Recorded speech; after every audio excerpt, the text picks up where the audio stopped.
अस्सलाम वालेकुम। आज की इस वीडियो में हम बात करेंगे कॉम्बिनॉल ई सिरप के बारे में। कॉम्बिनॉल ई एंटीहिस्टामीन ब्रोंकोडायलेटर एक्सपेक्टोरेंट कफ सिरप है। कॉम्बिनॉल ई सिरप का इस्तेमाल जैसा कि खांसी में किया जाता है। खांसी मुख्तलिफ वजूहात की वजह से हो सकती है और खांसी कोई बीमारी नहीं है, बल्कि ये चेस्ट इन्फेक्शन होने की अलामत है, जो कि बैक्टीरियल इन्फेक्शन, वायरल इन्फेक्शन की वजह से हो सकती है। और पेशेंट्स में खांसी भी फिर मुख्तलिफ नौयत से होती है। कुछ अफराद को खांसी खुश खांसी होती है और कुछ अफराद को बलगम निकल रही होती है, सफ़ेद बलगम निकल रही होती है या ग्रीन कलर की हरे रंग की बलगम निकल रही होती है। तो आज की इस वीडियो में हम तमाम इन बातों पर डिस्कस करेंगे कि कॉम्बिनॉल ई सिरप का इस्तेमाल किस किस्म की खांसी पे किया जाता है और इसको कितने अरसे तक इस्तेमाल करना चाहिए। तो सबसे पहले हम बात करते हैं कॉम्बिनॉल ई सिरप के इंग्रेडिएंट्स के बारे में। कॉम्बिनॉल ई सिरप में 4 इंग्रेडिएंट्स शामिल किए गए हैं, यानी एक कॉम्बिनेशन सिरप है। इसमें अमाइनोफाइलिन, डाइफिनहाइड्रामीन, अमोनियम क्लोराइड और मेंथोल ऐड किया गया है। ये चारों इंग्रेडिएंट्स में हम डिटेल से डिस्कस करेंगे, लेकिन सबसे पहले अगर हम बात करें कॉम्बिनॉल ई सिरप के बारे में, तो इसका इस्तेमाल जैसा कि अक्यूट कफ में, यानी कि अचानक से खांसी हो जाए, जिस तरीके से मौसम बदल रहा है, मौसम बदलने के साथ साथ खांसी होना शुरू हो जाए और नज़ला ज़ुकाम खांसी हो, और इसके अलावा कुछ अफराद में क्रॉनिक कफ होती है जो कि 10 दिन से 15 दिन से या इससे भी लंबे अरसे से खांसी चल रही होती है। तो दोनों सूरतों में इसका इस्तेमाल किया जाता है, लेकिन कंडीशंस देखकर, जिस तरह इसका इस्तेमाल ब्रोंकाइटिस में भी किया जाता है, जब सांस की नालियों में सोजिश हो जाए, सोजिश से सांस की नालियां तंग हो जाती हैं, तो सांस लेने में दुश्वारी होती है, तंगी होती है, बार बार खांसी होती है, तो फिर इस कंडीशन में कॉम्बिनॉल ई सिरप का इस्तेमाल किया जाता है। इसके अलावा कॉम्बिनॉल ई सिरप का इस्तेमाल अस्थमेटिक अटैक्स में भी किया जाता है। जिन अफराद को दमे की शिकायत हो, उन अफराद में लंबे अरसे तक खांसी, सांस लेने में तंगी, सांस में दुश्वारी होती है, तो फिर उन अफराद में कॉम्बिनॉल ई सिरप सजेस्ट किया जा सकता है।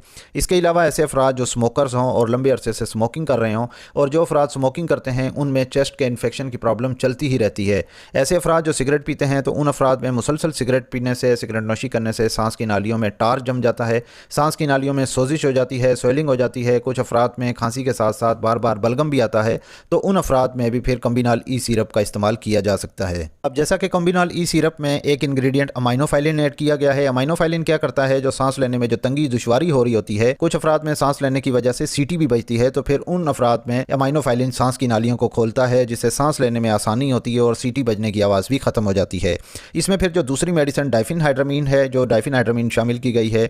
डाइफिनहाइड्रामीन एंटीहिस्टामीन ड्रग है, जिसको हम आसान अल्फाज में एंटी एलर्जिक ड्रग भी कहते हैं। इस मेडिसिन का काम हमारे जिस्म में हिस्टामीन केमिकल को ब्लॉक करना होता है, क्योंकि जब भी हमारे जिस्म में इन्फेक्शन होता है, तो इन्फेक्शन होने की वजह से बॉडी में कुछ केमिकल रिलीज होते हैं, जिससे दिमाग को गलत सिग्नल्स जाना शुरू हो जाते हैं। तो दिमाग फौरी तौर पर हिस्टामीन रिलीज करता है, जो कि एज ए बॉडी को प्रोटेक्ट करते हैं। हिस्टामीन का जैसे ही बॉडी में एक्शन होता है, तो उसके साइड इफेक्ट में फिर नज़ला, जुकाम, फ्लू हो जाता है। तो फिर कॉम्बिनॉल ई सिरप में जो एक्टिव इंग्रेडिएंट एंटीहिस्टामीन ऐड की गई है, ये केमिकल्स उन केमिकल्स के एक्शन को ब्लॉक कर देता है, जिससे नज़ला, जुकाम, फ्लू भी ख़त्म हो जाता है।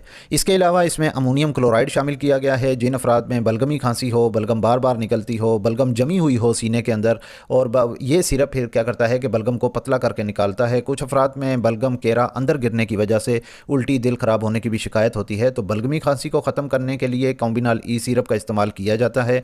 कॉम्बिनॉल ई सिरप का इस्तेमाल प्रोडक्टिव कफ, जिसको हम ड्राई कफ कहते हैं, खुश खांसी हो, तो इसमें भी इस्तेमाल किया जाता है। अब कॉम्बिनॉल ई सिरप का इस्तेमाल खुश खांसी हो या बलगमी खांसी, दोनों में इसका इस्तेमाल किया जाता है। इसमें जो चौथा इंग्रेडिएंट मेंथोल शामिल किया गया है, मेंथोल गले में से खराश को ख़त्म करता है, गले में ठंडक पैदा करता है, और जो मुंह से बदबू स्मेल आ रही होती है, इससे भी ये कॉम्बिनॉल सिरप के इस्तेमाल से ख़त्म हो जाती है, जो कि रेस्पिरेटरी ट्रैक्ट में इन्फेक्शन होने की वजह से मुंह से बार बार स्मेल या बदबू आ सकती है। अब हम बात करते हैं कॉम्बिनॉल ई सिरप के डोजेज के बारे में, कि इसका इस्तेमाल बच्चों में किस तरीके से इसका इस्तेमाल करवाया जाए। इसके अलावा बालिग अफराद में, बुजुर्ग अफराद में, प्रेगनेंट वीमेंस में इसका इस्तेमाल कैसे किया जाए और इसका डोज कितना देना चाहिए। तो सबसे पहले हम बात करते हैं एडल्ट यानी कि बालिग अफराद में, कि बालिग अफराद में कॉम्बिनॉल ई सिरप का इस्तेमाल कैसे करवाया जाता है। बालिग अफराद में 2-2 चम्मच दिन में 3 बार लेने होते हैं। और इसके अलावा अगर हम बात करें बच्चों के बारे में, तो बच्चे ऐसे बच्चे जिन बच्चों की उम्र 2 साल से लेकर 6 साल के दरमियान हो, तो उन बच्चों में आधा आधा चम्मच 3 बार देना होता है। और 2 साल से कम उम्र के बच्चों में कॉम्बिनॉल ई सिरप का इस्तेमाल नहीं किया जाता।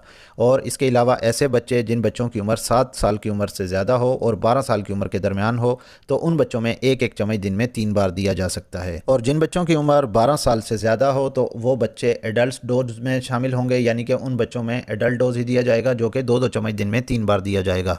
अब कॉम्बिनॉल सिरप का इस्तेमाल 3 to 5 डेज़ तक इस्तेमाल किया जा सकता है। इसके अलावा 5 to 7 डेज़ या 10 to 14 डेज़ तक इसका मुसलसल इस्तेमाल किया जाता है, लेकिन ये डिपेंड करता है पेशेंट की कंडीशन पे, टाइप ऑफ डिजीज़ पे, सिविरिटी ऑफ डिजीज़ पे। यानी कि खांसी अगर बैक्टीरियल इन्फेक्शन या वायरल इन्फेक्शन की वजह से है और वो शदीद मतलब कि उस पर हमला हुआ है, तो फिर इस कंडीशन में थोड़ा थोड़ा सा प्रोलॉन्ग इस्तेमाल हो सकता है।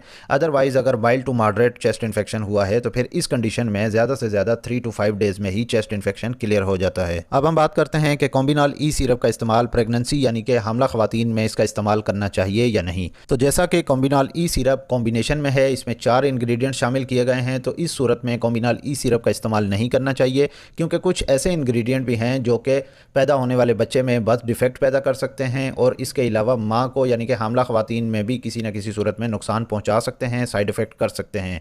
तो बेहतर है कि इसको हर स्टेज पे अवॉइड किया जाए और वो कफ सिरप का इस्तेमाल किया जाए, उन कफ सिरप्स का इस्तेमाल किया जाए जो कि प्रेगनेंसी में सेफ़ हों। तो सबसे बेहतरीन तरीका यही है कि प्रेगनेंसी के दौरान हमेशा डॉक्टर की हिदायत के मुताबिक ही मेडिसिन का इस्तेमाल किया जाए और किसी भी ऐसी मेडिसिन का इस्तेमाल ना किया जाए जो कि माँ और बच्चे के लिए नुकसानदेह हो। अब हम बात करते हैं कॉम्बिनॉल ई सिरप के साइड इफ़ेक्ट्स के बारे में। तो कॉम्बिनॉल ई सिरप के इस्तेमाल से कुछ अफराद में पल्पिटेशन यानी कि घबराहट, दिल की धड़कन तेज़ सुनाई दे सकती है।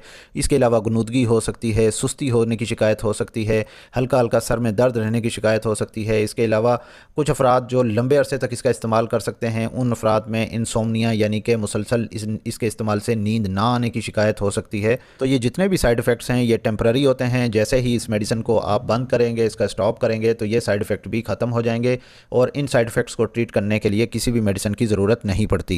अगर हम बात करें कॉम्बिनॉल ई सिरप की प्राइस के बारे में, तो कॉम्बिनॉल ई सिरप 120 ml की पैकिंग में होता है और 120 ml सिरप की प्राइस 75 रुपीज़ है, जो कि किसी भी मेडिकल स्टोर या फार्मेसी से बआसानी मिल जाता है। ये वीडियो आपको कैसी लगी कमेंट करके लाजमी बताइएगा। इस वीडियो को लाइक कीजिएगा और अगर आप मजीद ऐसी हेल्थ से रिलेटेड मेडिकल इन्फॉर्मेशन वीडियोज़ देखना चाहते हैं तो मेरे इस यूट्यूब चैनल मेडी हेल्थ एंटरप्राइजेस को सब्सक्राइब कर लें और साथ ही बेल आइकन का बटन ऑन कर लें ताकि हर नए आने वाली वीडियो का नोटिफिकेशन आपको मिल सके। तो मिलते हैं नेक्स्ट वीडियो में, तब तक के लिए अल्लाह हाफिज़।